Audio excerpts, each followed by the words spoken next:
دامەزراندنا دۆزدەمین یا ئەنجومەنە نیشتیمانیە کورد li bajarê Qamişlo Encumena Niştimaniya Kurdî yanekesê dozdemîn salvegera damezrandina xwe li nivîzgeha Rojavayî ya Partiya Demokrata Kurdistan Sûriya pedekesê vejan. Serokê Encûmenê Xocehî yên Encumena Niştimaniya Kurdî li Sûriyê Neşet Zaza got. Encumena Niştimaniya Kurdî li Sûriyê destkeftekî mezin e ji me re û encûmenê karîbû pirsa miletê xwe ji navbeyna çar dîwaran derxîne û bike pirseke nav dewletî. انجمنها هناك بحقیقت دکاری بو بالانس کی چه بکل سر آستان ناو دولتی جی و هر وها جی سر آستان ناو پایی یا جی سر آستان اقلیمی سر ویجی انجمن دکاری بود به خطابه پای سیاسی توافق کی بکل با هر کس کی جی ور دیار کنن کو انجمنها هناك بحقیقت سر آستا کی اجتماع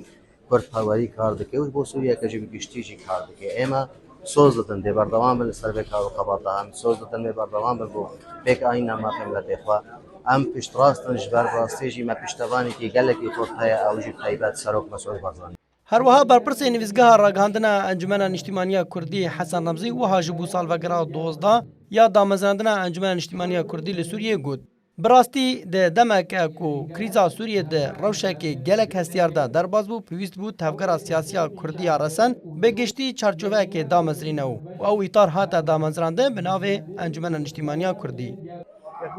و هر 12 ساله ده انجمن اجتماعی که بو سیوانک سیاسی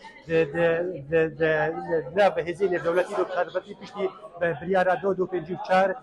دسته دانستانه ده هر ده دستوری ده ما بس جی او بو امکار بن کشور و جسوری ده ما د کردی راوا پیک بینن د ملت مشی وکو حمیم ملت جاله کفش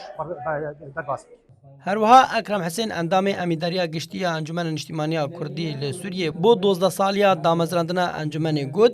12 sal bi ser damezrandina encûmenê re derbas bû 12 sal li ser kar û xebat û ji berevaniyê di ber mafê miletê Kurd de derbas bû 12 sal ji astengiyan û ji girtinê û şewtandina mekteban û binçavkirina endamên encûmenê. Berdewama dê armanciyê xwe sereke de berdewamên nêrîna xwe de ji bo Sûriyek federalî, nenavendî, pir alî, elmanî her kes her pêkhevî mafî wî careserek bê.